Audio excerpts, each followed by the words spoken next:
in the county of Berks, and those healthcare partners are Penn State St. Joe's and Tower Health Reading Hospital. We'll be hearing from Dr. Gregory Sorensen from Reading Hospital and Dr. Jeff Held from Penn State St. Joe's. We also will be hearing from our Berks County District Attorney, John Adams.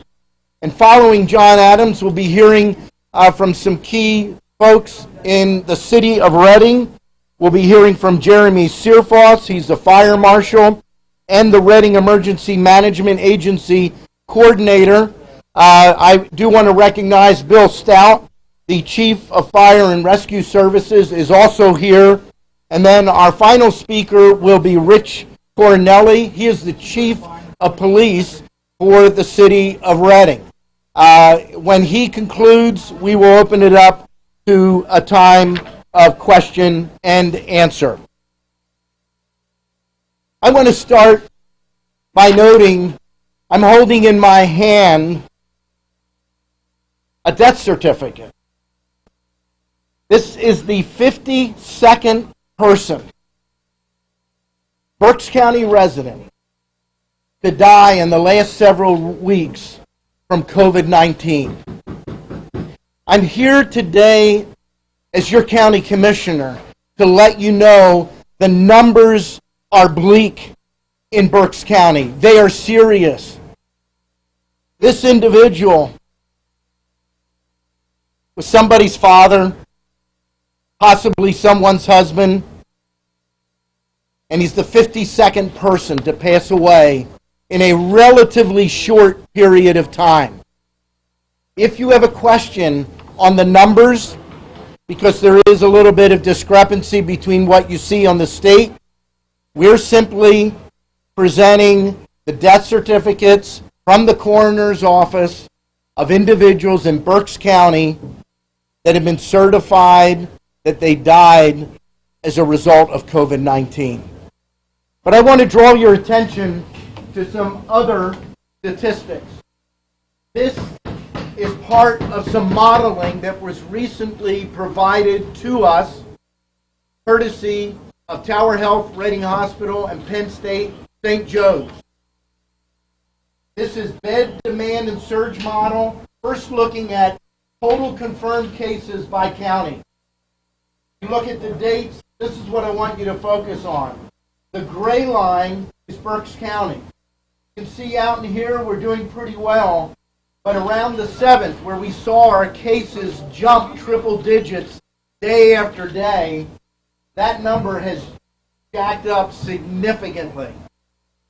That is a serious problem for Berks County. Secondly, we want to look at something called the doubling rates. And this might appear confusing. You would think if you're high on the chart, that's not good. But it's the opposite. Doubling rates is how many days does it take for the county to double the number of cases. The more days it takes, the better job we are doing limiting the spread of COVID-19. Up here, we look at Chester, I believe that's Chester, for Lehigh. They're up to 10 days to double. This is Berks County.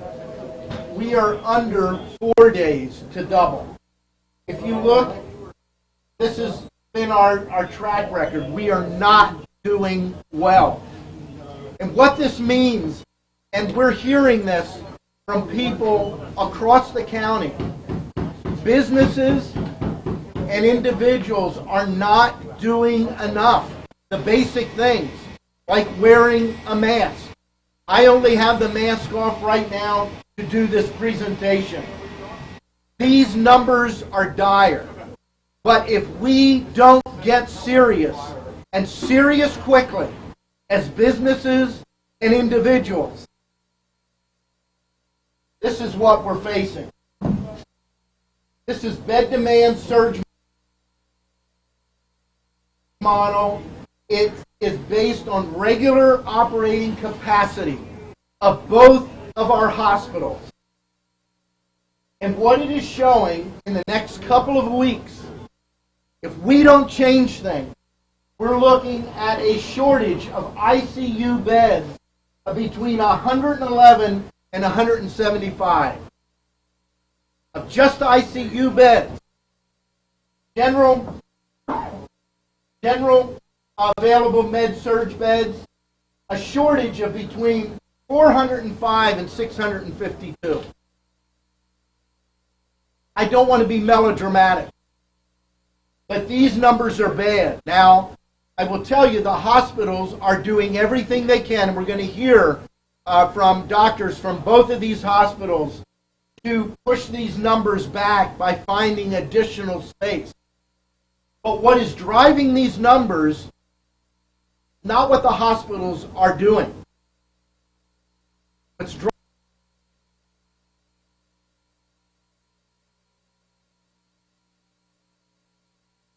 driving these numbers are what we as Berks Countyans are not doing. Not enough of us are wearing masks. As of yesterday, the governor has ordered anyone coming into a business, any staff in a business, must wear a mask. We need to step up. We need to make that happen. We need businesses that are going to step up. Last thing I want to highlight, we started a campaign on Monday in Berks County, the 3 commissioners and a number of partners. We're doing our part to stop the spread. This is a poster we want individuals to put up in their home, on the front door, in the front window, letting people know that they're supporting Berks County businesses that are following health and safety regulations. We need to be standing together with the businesses that are doing it right. But secondly, we need to celebrate the businesses that are doing it right. This is a sign that we're going to be giving today to Weaver's Hardware. We have signs for your other 2 stores as well. We're open.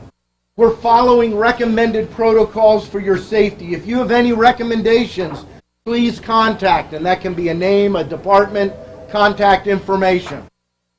And a guidelines, and I'll tell you, I don't know that you need the guidelines here. You can see them when you come in the front door. They're letting people know what they need to be doing and why they're doing what they are doing. We're here today, 1, to let you know the situation is serious. 2, to let you know that the modeling looks very bad for the next couple of weeks. But 3, you as a Berks County resident and as a Berks County business can make a real difference. And that's why I'm very proud to introduce our next presenter. Our presenter is Ed Schenk. I've actually known Ed from years ago, shortly after you bought this. I've heard in the last week and a half from a number of different people, Weaver's Hardware, primarily the Sinking Spring store, and Commissioner Barnhart was the person yesterday. He said they are doing it right. I'm going to ask Ed Schenk to come. He is the owner of Weaver's Hardware. Explain to us what they've done and why.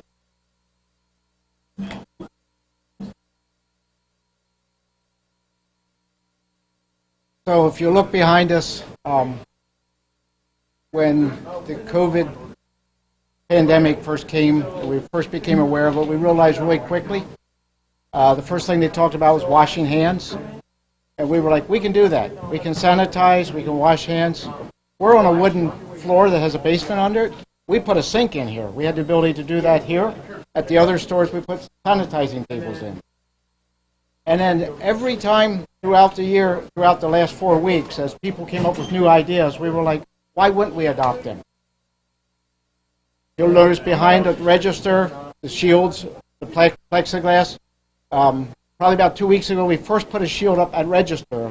2-foot wide plastic shield like they were talking about. I looked online, we couldn't really see examples of a sneeze shield. That was a sneeze shield. We're like, we watched customers and we said, that doesn't do much good. So a day later, we switched it out to this. The why behind all of this is simple. The most important asset a company like my wife and I own, Weaver's Hardware, that we have are associates. If we can take care of protecting them to the best of our ability, they will have the energy, the health, the mental capacity to be open and help customers get their needs that they need to take care of their places. And the trade-off on that is, as customers come in, they see what we're doing, and they start to practice better habits. Our priority from day one has been the safety of our teams. And that flows right into safety of the community. And so it's been tough. Our associates, we're only working 8 hours a day right now. For 2 weeks, 8 hours a day, they barely could walk out of here. They were that mentally exhausted from trying to help customers stay 6 feet away, trying to help customers practice even a simple thing like washing your hands, trying to practice that kind of behavior. So we put structure into it. The more structure we could add to it, the more the expectation becomes normal. And it really does feel like we hit a turning point. Our customers know what to expect when they come in. I am really glad, in one sense, that Wolf made it mandatory for a mask, because now we can say this is a mandatory, you have to, and we're not just the only people out there doing it. When we were cutting edge, people were going, why do we have to wash our hands? Why do we have to wash, and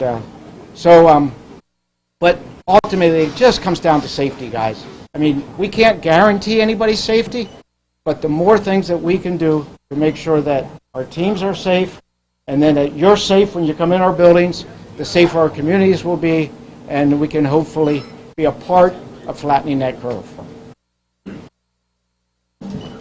Thank you very much, Ed.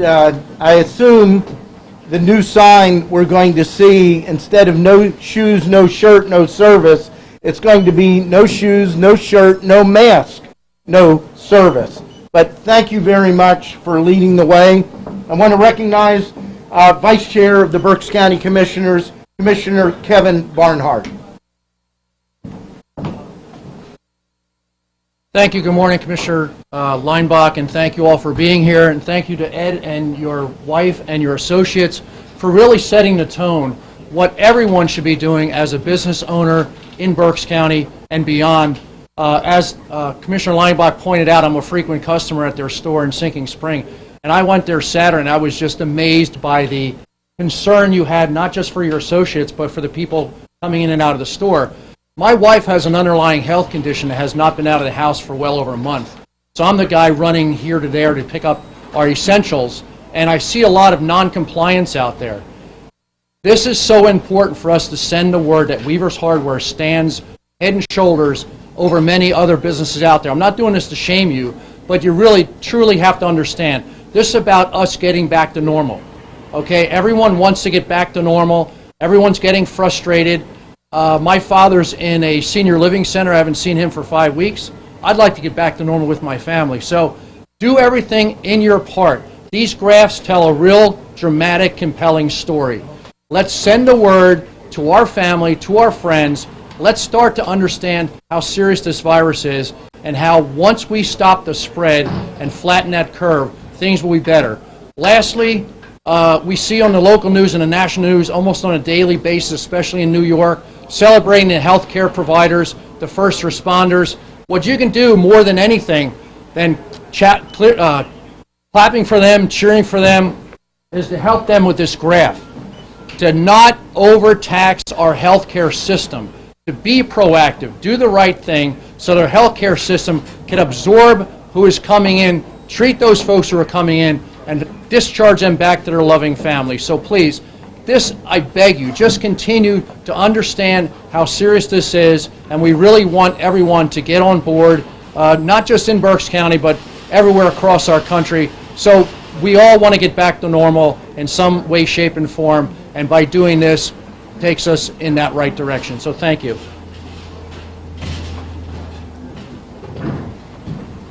Thank you, Commissioner Barnhart. At this time, I want to recognize Commissioner Michael Rivera. Commissioner? Thank you, Commissioner Leinbach, and thank all of you for being here. I want to echo the comments of my two other fellow commissioners, thanking Ed and all he's doing at his store to be able to help and stop the spread of the coronavirus. Each one of us needs to play our role in this, no matter if you're a resident, no matter if you're a business owner, if you're an employee, no matter what you do work-wise, we all have a part to play in this. What we will be rolling out as well is there'll be a poster coming out with just this bottom part here that says, do your part, stop the spread. And we're going to be asking people to take pictures with it or do short videos of what they are doing to help stop the spread. I did a few to share with my fellow commissioners, but they're not for public use. I'm going to do some others, which we're going to start today. But the hope is that we can go viral and that we can help people understand that everyone has an important part to play in this role here. We've also made these posters in Spanish as well. I just want to take a minute to say a few words in Spanish to reach out to our Spanish-speaking residents and business owners here. Para aquellos de ustedes que no entienden inglés, quiero dejarles saber que todo el mundo tiene que jugar una parte importante aquí en poder parar la propagación de este virus. Todo el mundo tiene que hacer su parte. Es importante que usted use su máscara cuando salga, mantenga el distanciamiento social, lávese bien las manos. Cada uno tenemos que cuidarnos. Tenemos personas que amamos que han sido atacados por este virus y nosotros tenemos que hacer nuestra parte para ayudar a parar esto. Así que, por favor, hay unos posters aquí.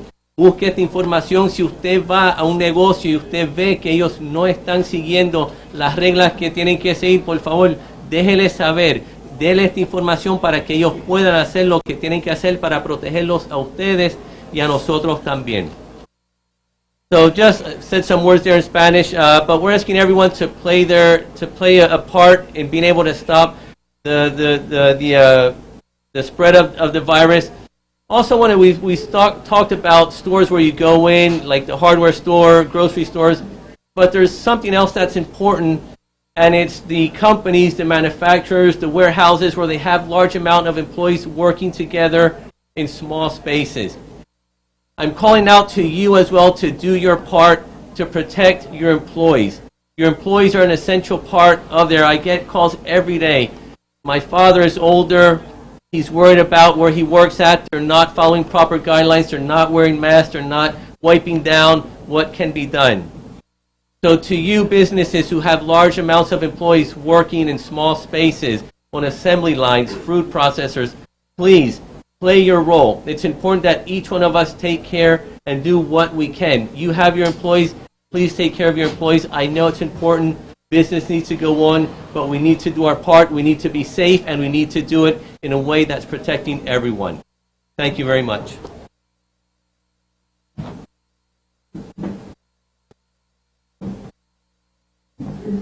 Thank you very much, Commissioner Rivera.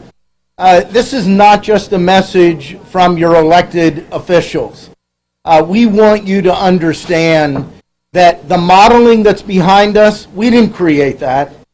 That couldn't be possible for Berks County if it wasn't for our partners, Tower Health Reading Hospital and Penn State St. Joe's. At this time, I'd like to recognize Dr. Gregory Sorensen from Tower Health Reading Hospital for some comments. Dr. Sorensen.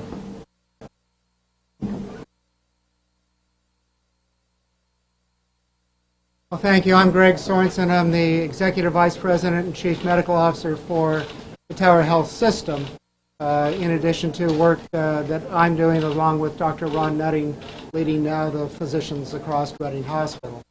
I want to first of all thank the commissioners and Mr. Schenk for the wonderful work that you're doing, both in terms of modeling the behavior that is absolutely crucial for us to flatten the curve.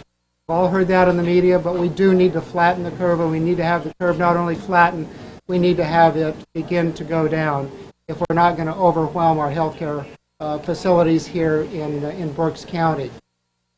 Because I have a system role, I also get to see our 6 other hospitals that go all the way down into Philadelphia with St. Chris Children's Hospital, and with Chestnut Hill Hospital. Philadelphia, as you probably know, is an earlier impact than where we have been here in Berks County.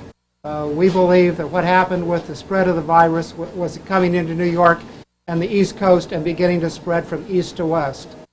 I also have family in Seattle, and we happened to be in Seattle at the end of February to see family, but that's when the outbreak came up in the nursing home, and we chose not to get together with family from a social distancing standpoint because we didn't want to have potential spread of us to them or them to us. I think those are the kinds of things that the modeling here going on is. What we've done is we've used models in conjunction with a couple of organizations. We certainly modeled this after the University of Washington epidemiology work that's being done there. That's being used across the country at this point in time, and we're sharing this broadly with Berks County and working with our partners at St. Joe's to look at all the beds in Berks County that we have. And I can tell you right now that Reading Hospital has sufficient beds to meet the current needs.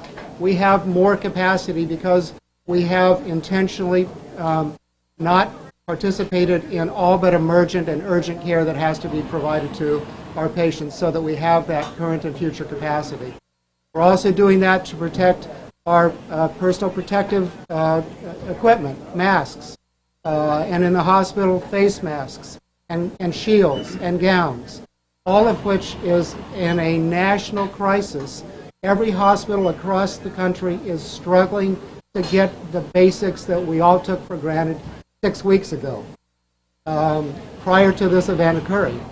So we're all in the same boat across the country. The more we can do to level that curve and have it start to go down, the better we will do in terms of preventing this disease impacting our hospitals and the care that we have to give outside of what is going on with COVID-19.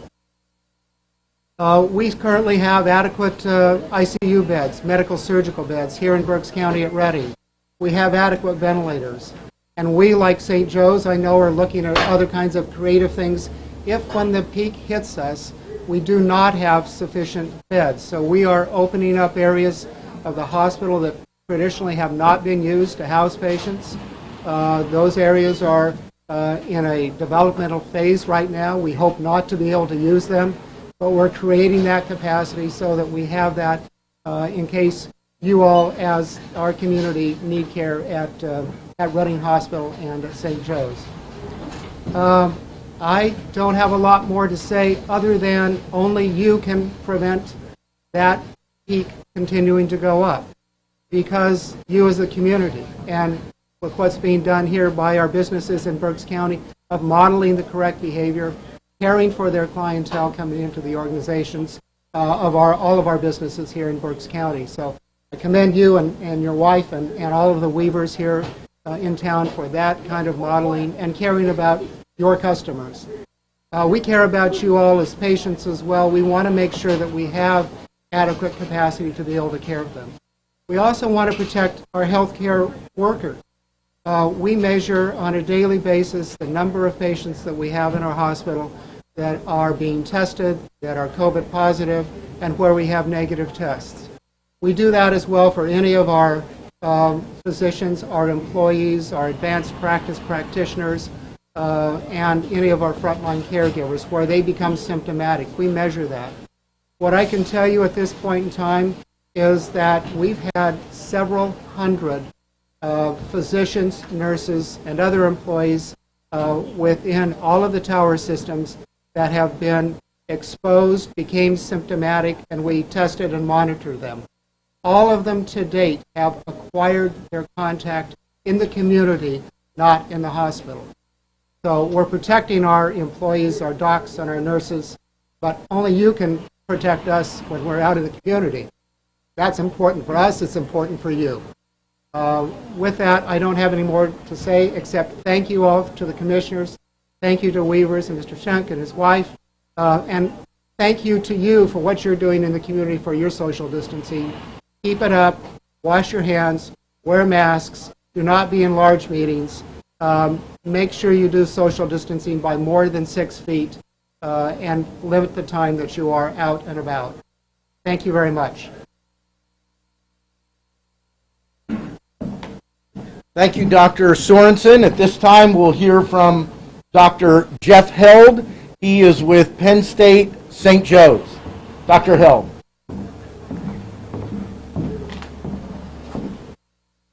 Good day. I appreciate the opportunity, Commissioners, to present here. I'll leave my mask on.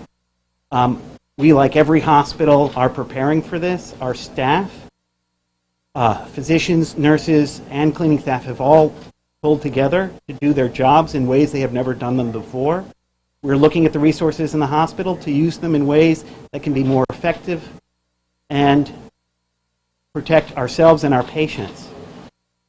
The simple request that we all have is what you've heard here many times, and I will reinforce those. Wear masks in public.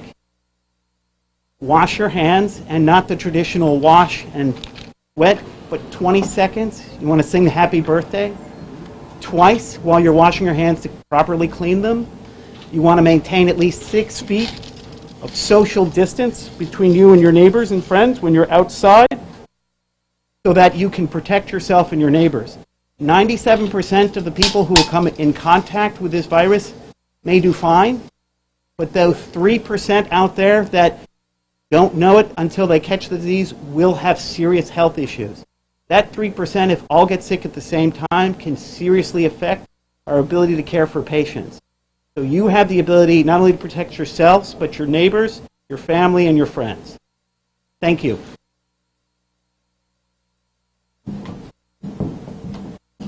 Thank you very much, Dr. Held. At this time, I'd like to recognize Berks County District Attorney John Adams. John? Thank you. And I want to thank our commissioners. I want to thank the owner of Weaver's Hardware for setting a great example. And this is an example that we need to repeat for all businesses that are operating as we speak in our county. My office and myself have fielded numerous complaints over the past month regarding businesses that were not compliant, and we have sent police officers out to stop at those businesses, and to date we have been very successful in asking for and requesting voluntary compliance. I think we're moving into a new stage as we move forward, unfortunately, which will require some more precautions, wearing masks, being 6 feet apart, and we are going to ask law enforcement throughout our county to again respond to businesses that are not being compliant.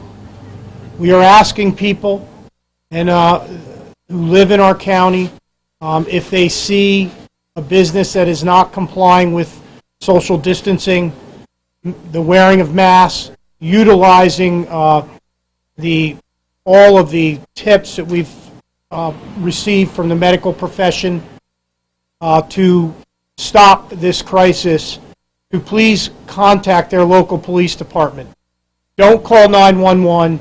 Call your local police department. Lodge your complaint, and I will be encouraging our police departments throughout our county, and I will be mandating those police departments throughout our county to respond and to demand voluntary compliance by the businesses and the people who live in this county. I also want to add that we've received a lot of complaints about individuals who are out participating in, I'll call it recreation, which is needed. I understand that. But again, do not participate with large groups, wear a mask, and also practice social distancing. I do not want us to have to mandate that those recreation areas need to be closed. We need voluntary compliance. And we are going to demand voluntary compliance so that we get better and not worse. Thank you, and I am asking again that people call with their complaints, their local police departments, and do not call the 911 center on these matters. Thank you. Thank you, John Adams. I want to recognize the City of Reading. We are very glad to have them here. For those that may not realize it, the City of Reading is our largest municipality. They are geographically central to the County of Berks, and they are a great partner in this battle against COVID-19. I want to recognize Jeremy Searfoss, and I want to get this title right. He is the Fire Marshal and Reading Emergency Management Agency Coordinator. Thank you, Commissioner. The City of Reading has been working in conjunction and very close collaboration with our partners at the county, as well as Tower Health and Penn State St. Joe's. This is a level of collaboration that hasn't been seen in the past, but there's only so much that we can do. So we are asking you to help us, help you. Simple things, masks and hand discipline as far as cleaning things. Again, maintaining the social distance you see that's demonstrated here before you. We are each other's neighbor, as Mayor Moran says frequently. And that is true not only in the City of Reading that is very densely packed, a lot of people in a small area, so that makes us have to be a little bit more diligent, but the county as well. We are all in this together, and we are employing people today to help us get the message out. Take that extra second to say, well, you can talk from there. I'm going to take a step back because I want to. Sometimes people have difficulty with determining how far back, whatever you're comfortable with. If you have to go arm to arm to give you some distance, that is completely appropriate, and I don't think anyone would be offended by that. Bear in mind, this will be the new normal for the foreseeable future. But we want to make sure that people are aggressive with social distancing, hand washing, wearing masks, because those things are going to save lives, and that is the absolute bottom line. Thank you. Thank you very much, Jeremy Searfoss. Also want to recognize Chief Tornelli. He is Chief of Police for the City of Reading. Good morning. I want to first start off by saying I echo a lot of the sentiments you just heard from our Fire Marshal, Emergency Management Coordinator, Jeremy Searfoss. My message is really to the City of Reading and larger to Berks County. Your police and fire departments in the City of Reading are prepared to deal with this emergency, to respond to this emergency. We have contingency plans in place for any eventuality that we may encounter. So we are here, we are fully staffed, we are fully functional, and we are here to serve the residents. As the Fire Marshal said, and as Mayor Moran always says, we are each other's neighbors. While the police department and fire department are prepared to deal with any eventualities, this is really a type of situation where our residents can play the largest role. We need to be great neighbors to each other, not just for the folks that live in your neighborhood or live in the City of Reading, but in Berks County, in the larger regional area. It is a time for us to come together, to follow these guidelines, to follow these rules that have been put in place, and to protect each other. I just want to conclude by thanking the County Commissioners, the City of Reading administration for the leadership that they have shown the past couple of weeks as we deal with this pandemic, our partnership and cooperation with our fire department and emergency management team, our command staff within the police department, and also some folks that I think don't get a lot of recognition who are working behind the scenes tirelessly throughout this planning stages of the pandemic, who are making sure that our personnel have the proper personal protective equipment, that the information is coming out to help us manage it, and that is the folks at the Berks County Department of Emergency Services. So I thank them for their leadership, their guidance, and their efforts to protect all of us as we go about our work. Thank you. Thank you, Chief Tornelli. At this time, we'll open it up for any questions that you may have. Karen. The Senate passed a bill to try to open up businesses as quickly as possible, the Pennsylvania Senate. It looks like maybe they're trying to open them up May 1st or somewhere around there. Do you think that we should be opening things up? Or what kind of timeline are you looking at, or what you'd like to see? I think the commissioners have made our position very clear. The focus needs to be on effective standards to protect the health and safety of employees and customers. And we believe that if a business can demonstrate that and will be held accountable to do that, then it's fine for them to open. But we have asked to change the debate from who should be open or who should be closed to everyone, residents and businesses, implementing sound health and safety standards to limit the spread of COVID-19. That needs to be the focus. If a business can't do that, and I'll give you an example, a movie theater can't do that. I don't see how a movie theater is going to be reopened in the short term. That's the focus. The focus needs to be health and safety. If it isn't, this is the result.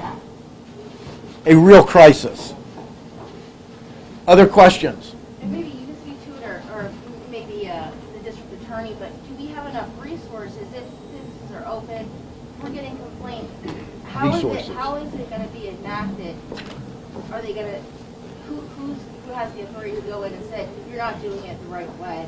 What's going to happen to you? Well, with the most recent mandate that has been given by the Department of Health, it has mandated a lot of licensing agencies throughout the state to enforce this, along with the Pennsylvania State Police and local police, who can give out citations if the businesses are non-compliant with the orders.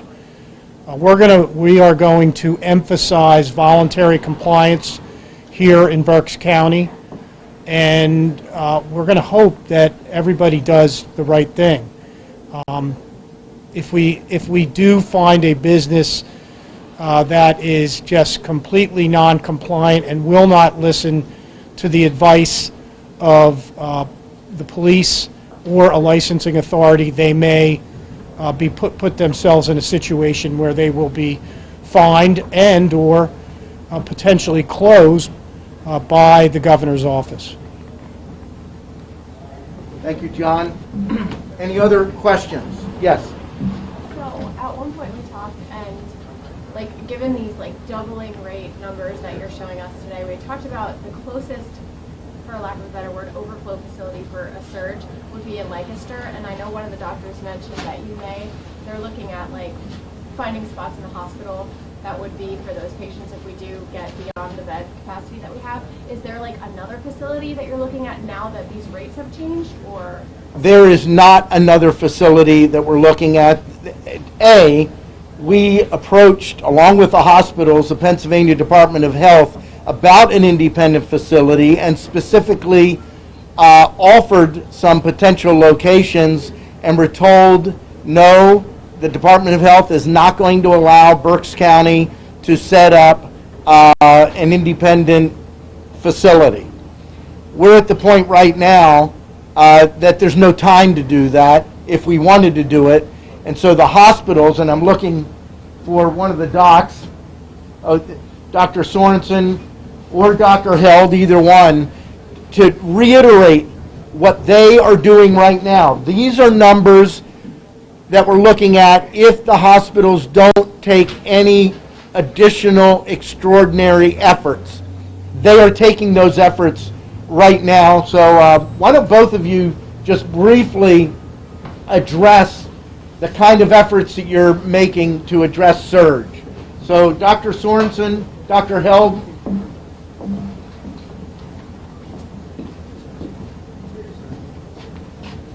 So the efforts that we're taking right now are to look at all of our equipment within the institution, all of our available rooms on the usual medical surgical units and our intensive care units.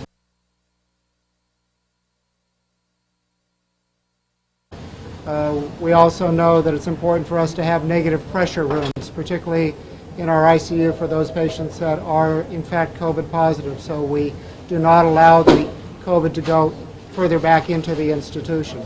So we have taken out windows, replaced part of that window pane, and put fans in that actually create negative pressure in those rooms. We are looking at areas that we had previously not been utilizing, that were previous hospital areas, previous hospital beds, and when we moved into our new tower, We decommissioned those as actual patient rooms. We're looking at those as rooms and gearing those up. We're ordering additional equipment with regard to things like beds, ventilators, other kinds of protective equipment for our staff. Dr. Hill said one of the things that we're doing is also using our usual PPE materials in very different ways than historically we have done. We are re-sterilizing the N95 masks. We're re-sterilizing gowns within our organization that at one point in time would have been single use and discard. We are looking to all the sort of non-traditional areas for equipment like our anesthesia machines to utilize those and bring those back into service as a ventilator if we need to do that. We're hoping that we do not need to do that. We are looking at other areas of the hospital that can house patients and figuring out how we staff those, how we create more physical space for them. We are intensely using telemedicine across all of our organizations and are standing up a virtual intensive care unit starting tomorrow with all 7 of our hospitals, rolling it out tomorrow at Chestnut Hill with backup from our intensive care doctors here in Reading and Pottstown, and we'll create a virtual system across all of our area hospitals. We're doing that to create capacity that we hope we never have to use. So those are the kinds of things that we're working on. We're also looking at staffing plans. How can we have more providers come into the area? And I think the governor has been very helpful in diminishing many of the usual Commonwealth requirements for physicians coming to this area and having to set up for a license. We can now credential them very quickly through the initial licensure process and then through our individual hospitals, both here at Reading but also elsewhere across Tower Health. We're looking to staff in areas that they are historically trained for from a staffing standpoint in terms of their educations, and asking them and training them to staff up to additional areas like in the ICU, where we're making sure that we have the appropriate clinical care around them and they have the clinical background, but stretching our staff a little bit more than what we would have done 2 or 3 months ago. So those are the kinds of things that we're doing, and we're finding that our nurses, our physicians are very highly engaged in doing that kind of work. They're at the front line right now, but they're also anticipating that it's going to get much more difficult in the coming days. So that's what we're doing. We're also moving equipment across our Tower Health facilities. So we have moved additional ventilators to Chestnut Hill from St. Chris Hospital. We have the ability to track all our ventilators in the system, and we'll move them around as we need. And we'll certainly partner with St. Joe in the needs that they have, that we will all have here in the community in Reading. I did forget to do one thing in my initial presentation, and that was to thank you all in the community for your generous donations to all of our area hospitals that are really keeping our frontline staff safe. So thank you. Other questions? Dr. Hill. Like every hospital in the country, we are doing similar things. We've taken HEPA filters and expanded our negative pressure rooms so we can have the right isolation. We have purchased as many ventilators as we can possibly get, repurposed many ventilators that are used for other areas. We've not only opened wings that have been decommissioned, we've also looked at space that is used for conference rooms or end of hallways to see if we have to, we can use those. Our staff and our partnership with Penn State Health has been immensely helpful. We've been able to leverage their groups to help support the hospital with additional staffing between nursing staff that's in the outpatient setting that's volunteered to help, to physicians and advanced care practitioners who have volunteered to help come into the hospital and help care for patients, knowing that our regular staff is going to be seeing more patients than traditionally are in the building. We've looked at our personal protective equipment, and yes, we have repurposed, re-sterilized, and reused them as a way to optimize those resources. The staff and the physicians have been immensely helpful in this process. It is not the way we've been trained, but we understand, based on the fact that there is a limited supply and it's an international limitation on supplies, that we really need to make do with the resources we have and make the most of those. It is an incredible team effort. I'm extremely proud of the entire staff. Nurses, physicians, cleaning crews, everyone has stepped up their game to do the right thing to make sure that we're prepared. And we just ask for your assistance in that process, and we thank you all. Thank you, Dr. Held. Any other questions? What part of the county are y'all seeing the largest surge? Is there any particular areas in the county? We do not have access to the data from the Department of Health telling us where the cases are located. That's the reality, so we don't know where the 1,335 cases are located. And do you think this surge that y'all have seen is because of more testing that is taking place in the county, or do you think these are like new cases that have come up since? The surge modeling that you see here is based on a lot of different factors, but it is in particularly impacted by what we've seen in Berks County over the last 7 days. And if you look, we had modeling just prior to this that didn't show a serious problem. This information, after talking to our partners, we decided needed to be made public because it's clear to us many of our residents and many of our businesses are not taking the COVID-19 issue seriously enough. Let me say this. If you, as a resident, have to go to a store and you walk in the front door and you don't see people wearing masks, turn around and leave. We need to understand this mask doesn't protect me. This mask protects Ed from me, and Ed's mask protects me from Ed. Because wearing masks is about limiting the spread of aerosol and droplets. And so we're telling people, turn around and leave.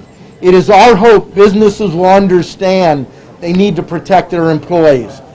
We're going to wrap this up, and I want to thank Ed and Christine for opening up your facility.